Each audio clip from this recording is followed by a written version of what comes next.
Hello guys, welcome back to make you मुनफरिद। My name is Abdullah और आज का टॉपिक है द पावर ऑफ साइलेंस।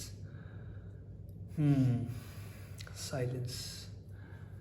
अपने हमने पिछली वीडियो में बात की थी तन्हाई के बारे में। तन्हाई में भी साइलेंस रहना ज़रूरी है। साइलेंस का मतलब ये होता है खामोशी। खामोशी आपको बहुत कुछ सिखाती है, तन्हाई में भी और महफिल में भी, किसी के सामने भी। अगर आप किसी के साथ बात कर रहे हैं या कोई आपके साथ बात कर रहा है, तो आप जब तक साइलेंट नहीं होंगे, आप जब तक कंसंट्रेशन नहीं करेंगे उसकी बात पे, तो आप उसकी बात समझ नहीं पाएंगे। आजकल हम जब बात करते हैं तो हम या तो डिबेट करते हैं या फिर अपने जवाब देने की कोशिश करते हैं या अपना पर्सपेक्टिव रखने की कोशिश करते हैं, अपना नज़रिया रखने की कोशिश करते हैं, और कहीं ना कहीं हम वहाँ पे गलती कर देते हैं। हम ना तो दूसरे की बात समझ पाते, ना दूसरे का पर्सपेक्टिव समझ पाते, ना ही उस डिस्कशन का पॉइंट समझ पाते हैं, और बस जस्ट अपने पॉइंट ऑफ व्यू बम्बार्ड करते रहते हैं उसके ऊपर कि मुझे ये लगता है, मुझे ये लगता है, मुझे ये लगता है। और कहीं ना कहीं जो कॉन्वर्सेशन होनी चाहिए थी, लंबी और बहुत डीप कॉन्वर्सेशन होनी चाहिए थी, बातचीत होनी चाहिए थी, वो कुछ मिनट में ख़त्म हो जाती है और उससे कुछ भी हासिल वसूल नहीं होता। और इन्हीं बातों की वजह से कुछ दिन बाद आप अपनी इमेज, अपना रिलेशन, अपना ताल्लुकात सब ख़राब कर लेते हैं। तो रिसेंटली मैंने एक्सपीरियंस किया है कि ज़्यादा बोलना सही नहीं होता, या ये मैं कहूँ कि हर बात पे बोलना सही नहीं होता। आई एम ए इंट्रोवर्ट और मैं वैसे तो कम बात करता हूँ, लेकिन कभी कभी ज़्यादा बात करता हूँ। तो मसला ये नहीं है कि आप बात करें आप, लेकिन हर वक्त हर जगह बात ना करें।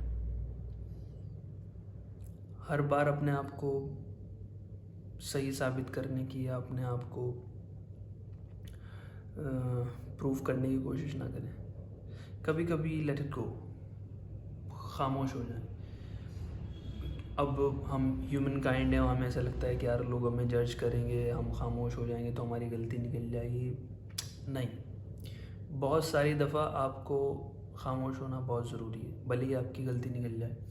मैंने ये तजुर्बा किया और लोग ये कहते हैं कि बोल के आप ज़्यादातर अफसोस करेंगे, लेकिन खामोश रह के आपको बहुत ही कम ऐसे चांसेस होंगे कि आपको खामोश रह के बाद में अफसोस करना पड़े। क्योंकि हो सकता है आप बोलने की वजह से बिना सोचे समझे कुछ बोल दें और उसका कुछ और ही गलत मतलब निकल जाए।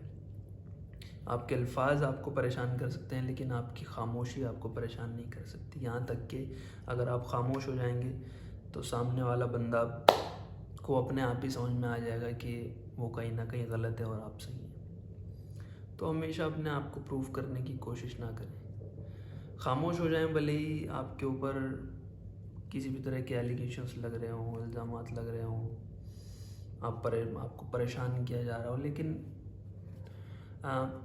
अब स्टैंड लेना ज़रूरी है, लेकिन हर बार हर जगह स्टैंड लेना ज़रूरी नहीं है।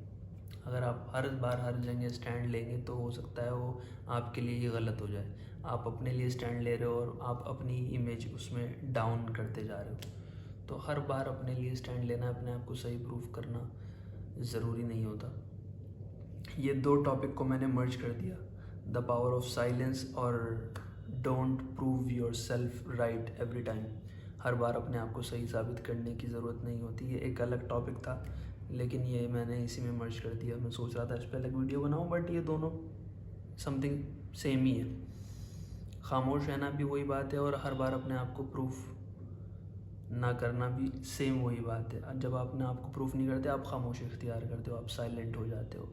तो दोनों का जो आउटकम है वो एक ही है, खामोशी। चुप हो जाइए। और जब आप चुप रहते हैं, आप चीज़ों पे सही कंसंट्रेट कर पाते हैं। आप बेफालतू की डिबेट से बचें, खामखाई की डिस्कशन से बचें, खामखाई की गॉसिप से बचें।